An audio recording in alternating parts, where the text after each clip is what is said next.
You're welcome back. This is Breakfast Daily. Now, you remember that yesterday we had a conversation on a collapsed building, at Adenta. Now, what has the update been? Don't also forget that we informed you that some people were injured and one person who was trapped under the rubble eventually died when help finally got to him. Now, there's a story here that is an update of what happened. Let's take a listen to it, and then we will, for those who have not really been following this, we will bring you up to speed on how we got here. Now it says that, so the story is on the Citi newsroom, and it says the supervisor of building which collapsed at Adentan arrested.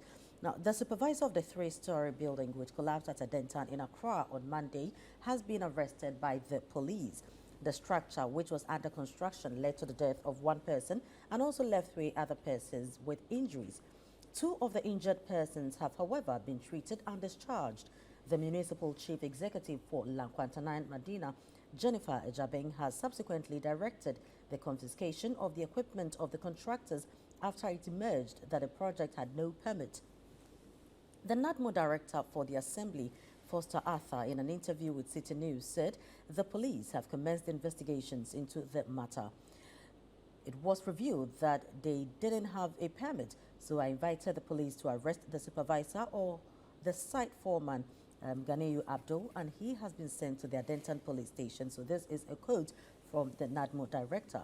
The collapsed building was a three-story building close to the Pogas Furniture and the Adentan footbridge around the SDHA junction and the West African Hardware Company. Meanwhile, the Ghana National Fire Service has disclosed that a three-story building collapsed due to a crash of one of the pillars of the building by a concrete mixer, resulting in a loss of balance in the building. So if you're not too sure what we're talking about and how we got here, getting the supervisor arrested, this is what happened. This is a building that collapsed and a report that was filed on that accident. A tragic incident occurred on Monday at Adenta SDA near Pogas when a three-story building collapsed. According to eyewitnesses, the owner of the building and foreman were nowhere to be found after the incident. NADMO, the police service, and other emergency services were quickly called to the scene, but the lack of equipment made the rescue effort difficult. Officials on the scene reported that they did not have the necessary equipment to extract the fourth person, who remained trapped under the rubble. The MP for Madina, Francis Xavier Sosu, who was at the scene, called for additional support and equipment to aid in the rescue. My office had an emergency call that three-story situated at, let's say, Pogas, May Construction had just collapsed with three people injured in critical conditions who have been sent to the hospital and one person trapped under the rubble. So as the Member of Parliament, it was important that I would follow up to know the situation. Indeed, when I got here, I was extremely disappointed because when I got here, the fire service had already come and the NADMO officers were also here, but they were attempting to remove the rubbles using shovels and pickaxes, and it was obvious that it was going nowhere. And at a point, they were using saws, normal hand saws, to attempt to even cut some of the metals. So we told them that it was not going to work. Obviously, it meant that we needed to do an emergency mobilization to get excavators to come and assist if we were going to get anywhere. So we started the calls. So this is the first excavator that is in. A second one is on its way coming. The hope is that we'll try and rescue the person who is trapped under the rubble. But honestly, I don't know. Already, I just feel like it's a hopeless situation, even though we have to try to do the best that we can. A construction worker, Osabute Majeslo, explained to Citi News what happened. Well, actually, what happened is that we were casting the third floor concrete. Then all of a sudden the building collapsed, the whole thing. There was no blocks. It was only beams that has been cast. And then that was what collapsed, yeah. I wasn't in the building, I was working downstairs, I was working on stones and assisting the machine operator as well. I wasn't on the building, yeah. The fourth victim was eventually pulled out of the debris but was found dead.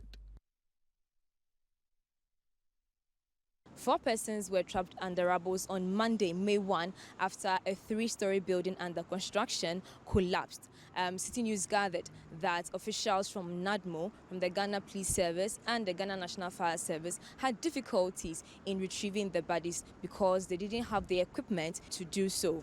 Now, 1 person has subsequently died and 2 persons have been discharged from the hospital. This is information from the NADMO officials. According to the NADMO coordinator for the Lankwantanan Madina Municipal Assembly, the Security Council, led by the MC for the area, Madam Jennifer Ijabing, was here on Tuesday morning to assess the situation. The NADMO coordinator has been speaking to Citi News on what steps the Assembly has been taking so far. In the night, I instructed the police to arrest the one we came and met as a supervisor or the site foreman. By name is it Ganiu Abdul. He was sent to the Adenta police station and was detained. So this morning when we came here, the municipal chief executive instructed me to make sure that their concrete machines and all the things, the machines they are using here should be sent to the assembly. So that's what you have come to meet me doing. How is it that someone doesn't get a permit but then puts up a building? Are they not supposed to come to the assembly for that? What is happening is that just last week, the engineers came and instructed them to stop work. And then they were hiding and then doing the project. They do it on weekends, and then when they saw that yesterday was holiday and the task force would not go, that's why they came and then they were working and the whole thing collapsed. A team from the Ghana Institution of Engineering visited the site to also assess what might have caused the collapse of the building. They are, however, urging the public to employ only professionals to undertake the construction of their project. We realized that the site wasn't cordoned off. The only cordon here is the police tapes, and the rubble from the collapse is not readily seen. You can't see anything here. You can't see the extent of the collapse because it looks like the place was cleared overnight. Most of the evidence of the construction that collapsed is not visible. Is it usual for such concrete buildings to just collapse?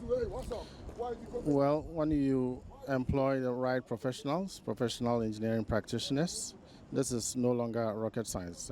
Concrete construction, if the right thing is done in terms of design and supervision, selection of the right materials, then you wouldn't have such a situation. You know, the law insists that the engineering practitioners should be employed in construction projects. So this shouldn't have happened, actually. The Assembly is also planning to meet the families of those who were trapped under the rubble. The municipal chief executive has asked me to find out the family of those who were injured, and then the one who said that, so that we can visit the family to take it from them, see what we can do. When are you looking at doing that? Tomorrow morning. I would rather base on this one to advise the general public that, you see, whenever you see the task force coming around, it's not that they are just harassing them, but for them to do the due diligence. Meaning that when you come for the permit, the assembly has to come and then find out whether where you are building is permissible or it's conducive for you to do the building. All right, and so this is what happened. That was on Monday. Yeah. Yes, at Adentan, a building collapsing, killing 1 person and injuring 3 others. Now, we've been joined by the NADMO Director for Lankwantanan, Foster Arthur. Thank you very much for your time, sir. Thank you, madam. Is it not worrying that we sit and watch such illegality happen and nothing really is done about it? Nobody seems to check anything. Come again? No, I'm asking, you know, when it got to the site and knowing that there was no permits, nothing, what do you say to this? You know, how people are able to, in the full glare of everybody, just go on to perpetuate such illegality, now killing somebody? Yes, that's what I said earlier on, that the engineers and work department were there last week to stop them. And then then they waited till the holiday when they saw that people were not coming around, and then they were building the house. It happened. Now, how does that happen? So when engineers go on there to stop people from working, what happens? How are people able to come back? Madam, we are all in this country. You know the way Ghanaians are very recalcitrant. You see, if that day had been even a working day, I would have said, okay, fine. But it was on holiday, and they saw that people, the work department will not be on duty. Also, how come they sneaked and then they were working and then it happened like that? Right. So where are the people who have been injured? I mean, what has happened to them? Is any help going to go to these people? Yes, but as of yesterday, we were told that they have been discharged from the military hospital. And then that's why I'm telling you, I'm walking to a meeting of MINSEC. The Citi committee is having a meeting this morning on the issue. And then for the meeting, we can give you the update on the whole issue. All right. Thank you very much for speaking to us this morning. We appreciate your time. Thank you. Thank All you. right. So Thank that was Foster Arthur, the NAGO director for the La Nkwantanan district. Now, we will have others to speak to. And one of the things that for me, I would need us to get to the bottom of is this whole idea that we went to stop the people and they went under the cover of whether it's a holiday, a cover of darkness, whatever it is, and continued to construct. Now, if the building is already challenged, okay, and you've asked people to stop, should you not necessarily make it impossible for them to continue? That was what I was trying to find out, But borrowing the you get borrowing the NADMO director's own words, this is Ghana. We are all Ghanaians, and we all know how things happen. So I guess it's just an issue I don't of get it. Go there, tell them that stop work, and you also go back home or go back to your office, And so it's very easy for whoever to go back in there, because really, if you consider that as an illegality, they don't have a permit and they are doing this. Forget about the fact that they are doing a shoddy work. The first thing is, nobody has authorized you to put up this structure here. And so it means that whether they are doing a quality work or not, you are not supposed to be working at all. And so once officials have gone in there, I mean, nobody should be able to go there, especially when you've told them that don't do it. But the question also comes back to, how did you tell them? What really did you do to ensure that these people will not go there again? Because for whatever is worth, it means that, there was nothing preventing them from going back to work. And that is what they did. Nothing at because all. they could go, and so they did. And then so they did, So we've been joined by Mr. Ludwig Hesse, who's an engineer and the president of the Ghana Institute of Engineers. Sir, you're welcome to Breakfast Daily. Thank you. All right. Now, this discussion, I'm sure, is not the first time we're having this. Over the years, there's always been conversations about the way we construct and the way we build and the challenges involved therein. From your perspective, what was it that actually brought this building down? Well, as I sit here, I don't know. We don't have any evidence as to what went wrong. We went to the site.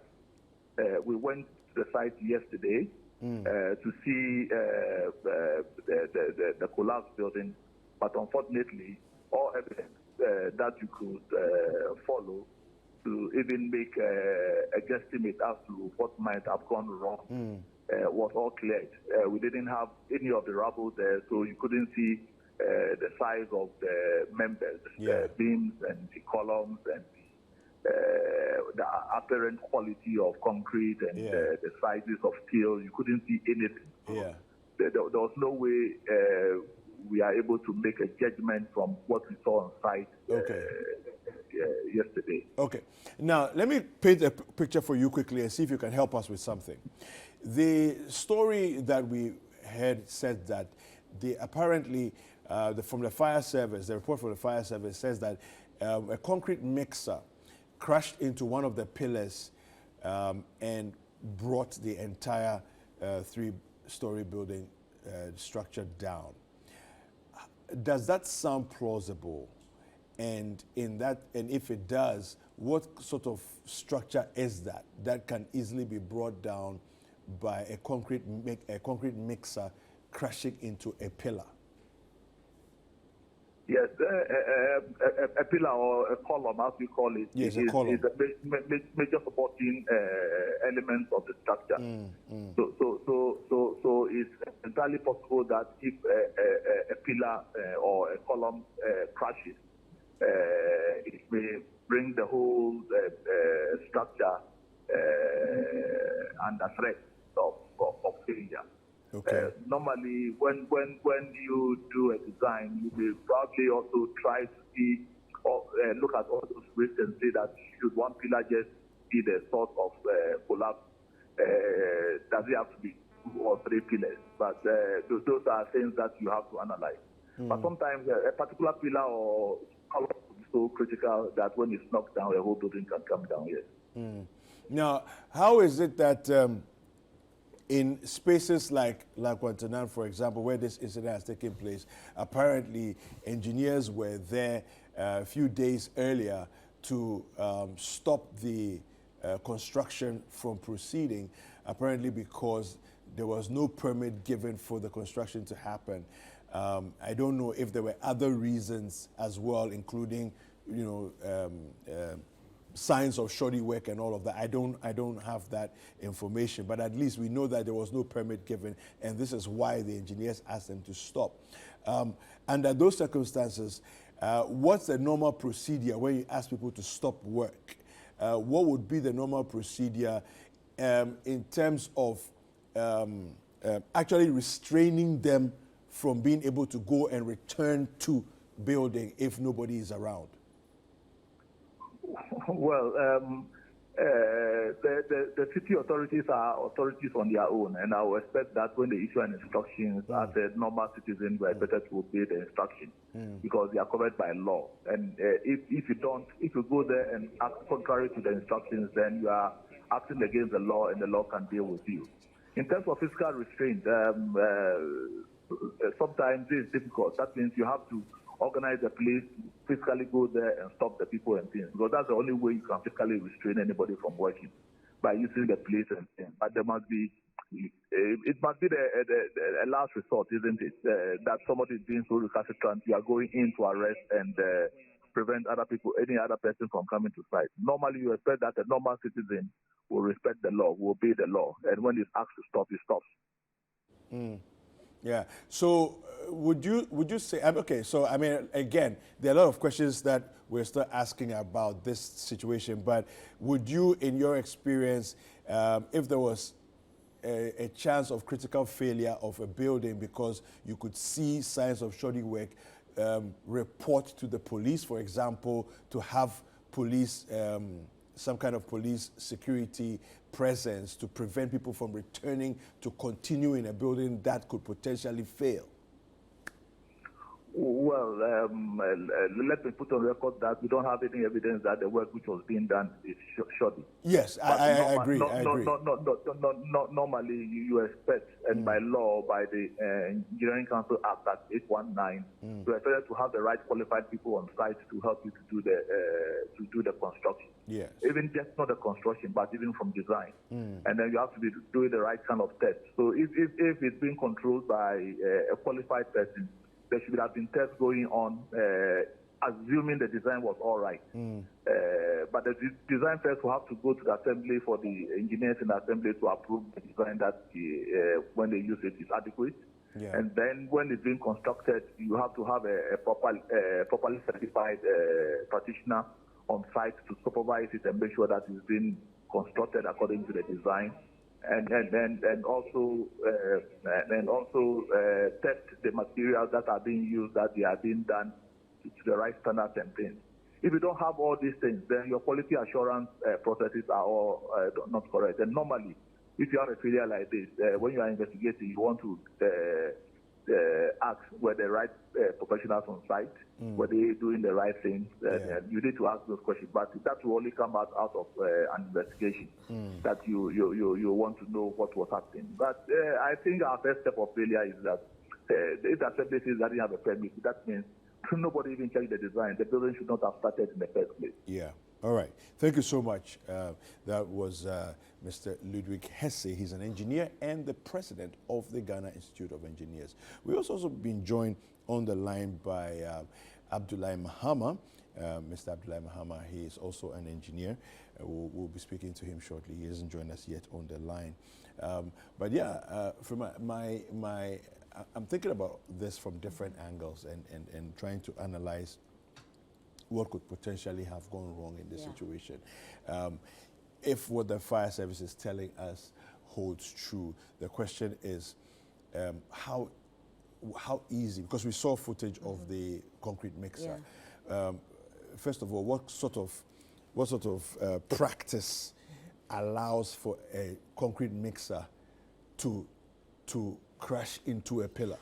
You see, what sort of practice on the ground? How are you doing your things? I mean, I that think makes that happen. You know, we will still need an engineer to explain this to us. Yeah. But my primary concern is the fact that, for want of a better word, you know, our institutions, some of them are very ineffective and inefficient. It appears so. Because if you identify one, work that has no permit. Two, maybe something you consider dangerous. You know, and then you issue a warning, and people can easily flout it. Then there's a problem. It means we have no fear. Clearing the rubble. I don't know who did that. That raises a lot of questions for me too. Exactly. I don't know who did that. We've seen buildings collapse, and then the next morning, authorized people who went to clear the place? Was it some of the workers who went to clear the place? Was it the owner of the property who instructed to clear the place quickly? Because this is evidence that we need, to really ascertain what exactly happened. It's the site of a crime that has been committed. What is the crime? Number one, a building without permit has been built, and they were instructed to stop building, and they continued. That is one. Number two, a life has been lost. Somebody is dead. Have been injured. Through the accident. You cannot just come and clear. So the site of a crime has taken place, and they've cleared the site overnight. That's what I want to know. So maybe the police, fire service, whoever has to conduct any kind of investigations are done with investigations, which will mean that we should be having the report anytime soon. Because I will also worry if the place has been established as a crime scene. But anybody can enter. But you saw the yellow tape, right? That's what I'm asking. Do not cross police yellow tape? So who went there was able and to cleared that? So I just want to believe that it was authorized persons who cleared the place, because it's even going to be a bigger problem if it was just maybe the workers or any ordinary persons who were able to just cross the red yellow tape. We've been joined. We're looking for an engineer to answer some questions. So we've been joined by Abdullahi Mahama, who is an engineer and a road building consultant. Mr. Mahama, welcome. Thank you, Mr. Yeah, how are you doing this? How are you doing today? David, I'm fine. Good. I'm just a bit sad. What's making you sad? It looks like in Ghana, you have to have a name.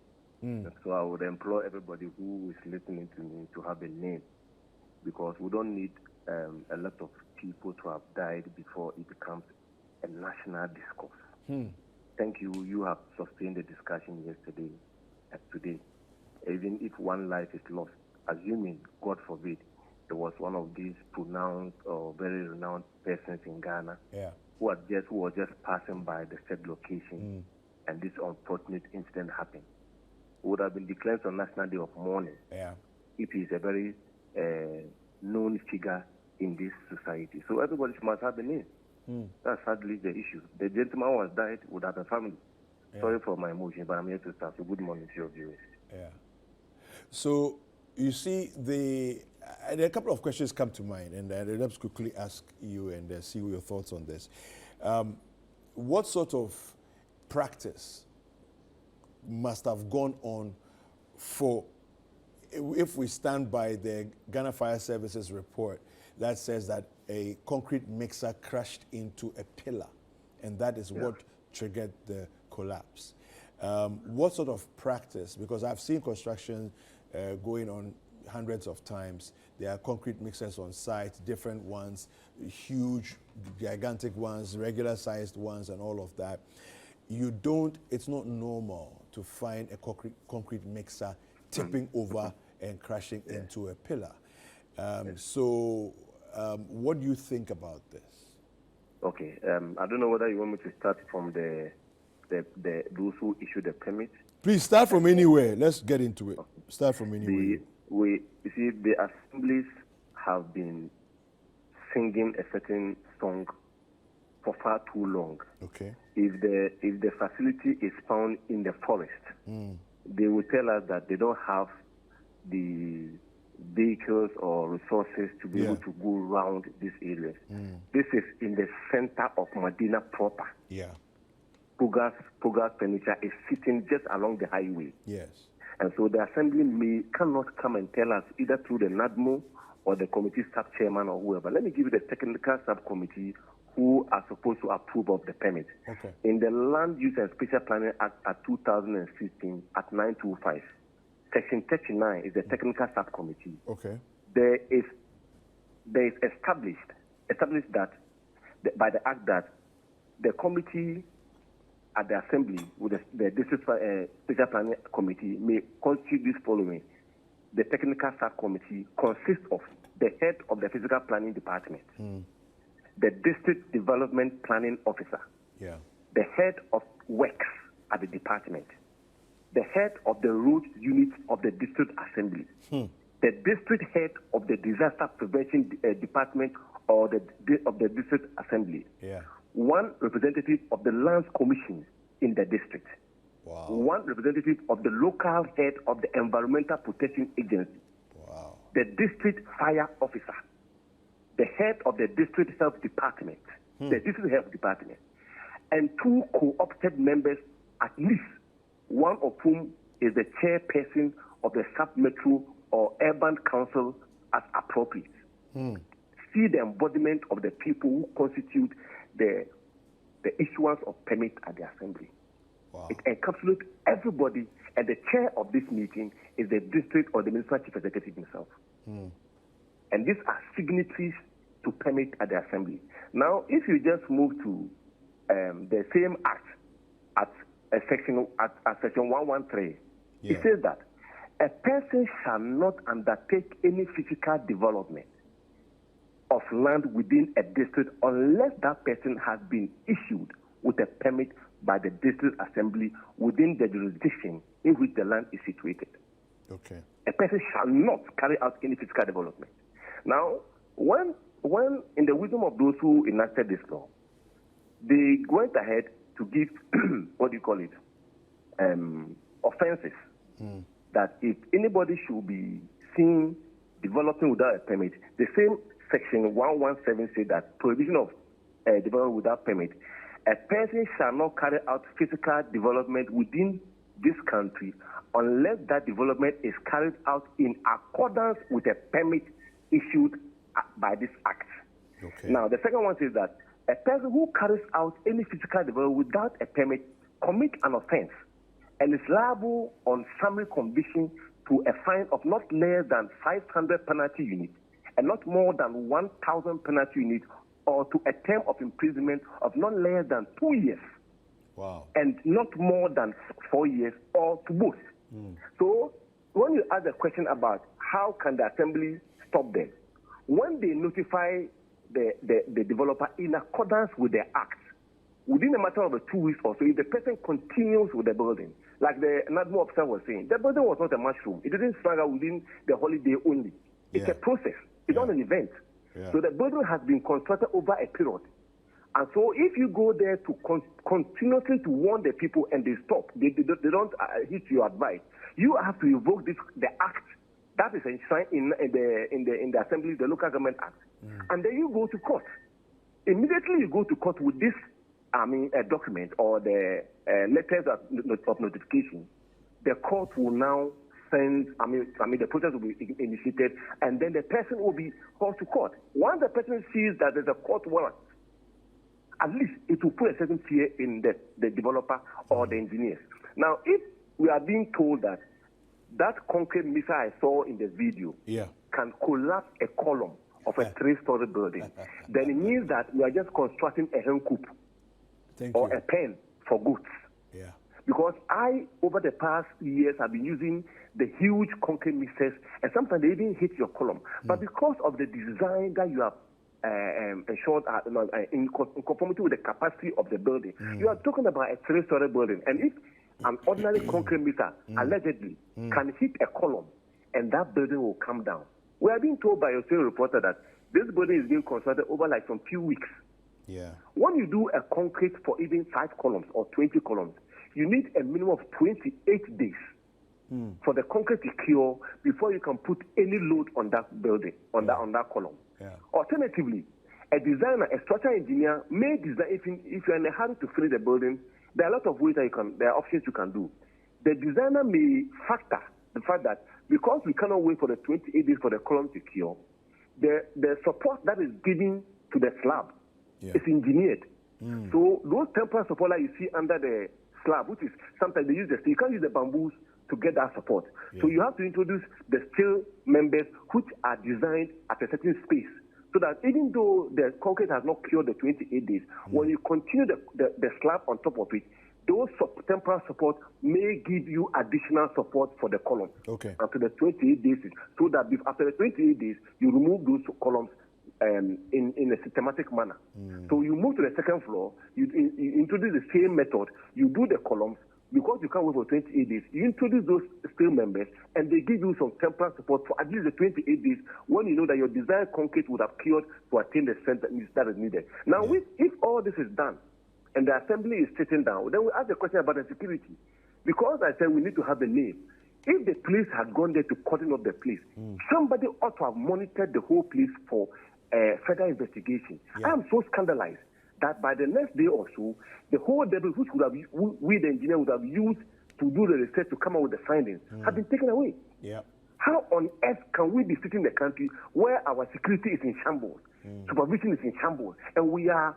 You see, the last year, if you have some of my posts on Citi FM, I said most of the construction buildings in Accra, story buildings, are standing by the grace of God. It's on your tweet. I think it's on your handle. That most buildings in Accra, the capital, are standing by the grace of God. If God should just take a wing out of the place, all the buildings will come down. And this is an example of what is being done. Now, the Engineers Council, we are members of the engineering team. They have stated that nobody who has not been certified ought to carry out any construction design, vetting, or supervision. Now, these are supposed to be documents which are supposed to be at the assembly, because the institution is not an enforcement agency. But the laws mandate the assembly. That's why they have the task force. That they have to ensure that if anybody comes to apply for a permit, all these processes must be policed through until the building is completed. Not that when you issue the permit to the building to be constructed, you don't visit the site again. Even if the building, every requirement was met in the initial stages. Almost every 2 weeks or so, a week, the technical subcommittee members have to assign some people who would have to go and ensure that the buildings that you have issued permit with are being constructed in conformity with what you have approved. And this is in the capital. This is in a very close proximity to the assembly. So it cannot be that the assembly will not be liable, will not also be blamed for this offense. It cannot be. And the earlier the local government authority, the earlier the fiscal planning authority sit up and be counted. And in fact, by extension, the earlier government start to be responsible enough, some of us would keep on backing, and this bad practice will continue ab initio. We cannot live in a country where now people are demolishing or buying short buildings in Accra because they want to harness the land. You know, if you have noticed something in Accra, the tendency of people going to buy old buildings and then demolishing them, paying huge compensation to the owners, and then putting up townhouses or apartments, 3, 4, 5 story, it's become the order of the day. And it means that strict policing or supervision has to be enforced or has to be enhanced. Otherwise, one day, this will just be one of them. We may have an unfortunate incident that we cannot actually fathom. Mr. Mahama, thank you very much for speaking to us this morning. Abdullahi Mahama is an engineer, a road and building consultant as well. And clearly he's elucidated some of the challenges, the thoughts that, the things that we're thinking about here, you know. And same. You know, some of it is, if there are too many questions to answer. If it is true yeah. that the concrete mixer hit the pillar, if it is true, what sort of pillar is it that it will just bulk like that and then the entire structure comes down? This concrete mixer that we saw, that they were carrying away, this concrete mixer. No, but David, you see, we mentioned it earlier, and Engineer Mahama also spoke about it. I mean, if there's no supervision, these are some of the things that will happen. You know, look at the list of people who had to signatories for a permit to be given. And all of them are nobody asleep. is aware of this because there's no permits, you know, for the construction of this building. So all these people, and you see, my worry is this is not clothes that is the clothes that are being sewn. No. For you to say that it is happening in somebody's living room. Yeah. You know, this it's is open. A three-story across the road from in the thick of town. SD, you know, Adenta. And no. Come on, and you tell us that the people hide and go and do this. Does that mean that they carry the structure, you know, take it to their room, put whatever they will do, then they'll bring it out in the day. And then they bring it out. It doesn't just add up, you know. People are just not doing their work. The Minister for Local Government and Rural Development, this is on your table. Your district assemblies are having challenges, and La Quantanan in particular has questions to answer. This thing that has gone on there is a whole list of people who must be answering questions this morning. And as to why the rubble was rushed and hurriedly cleared overnight. Maybe, I mean, we've seen the fire service come out with a report. I don't know if that is the entire report or this is maybe their initial assessment. Or whatever has happened. I'm sure in the coming days we'll get more. But my concern is the fact that this is not something that is being done under the cover of darkness. Exactly. You can't say they were hiding in somebody's room. And nobody's hiding anywhere. You know, doing you anything. go there to ask people, you know, and really, if you go there to tell people not to, warn people not to do it, how do you do it? Verbally, writing to them, but making sure that nobody has access to this structure, to the grounds, nobody can go. Because if you can issue a warning and in a couple of weeks they are back to work, and I mean, no, the next day. The next day they are back at work. But you said that, like I think a couple of weeks ago, they were there to warn the people, and because it was a holiday, the people knew that they wouldn't be there and all that. I worry about this because, like the NADCO director mentioned, these are Ghanaians, which means that you know the way we are. And so warning must really be a warning. No, but so what is happening is that the recalcitrant people are, the disobedient people who are working are Ghanaians, but the people who are enforcing are also Ghanaians. And so we understand each other. This is what has brought us to where we are now, losing a life. And Engineer Mahama said it. If this was a prominent person, by now, let me borrow a certain politician's words, heads will be rolling. Yeah. All right.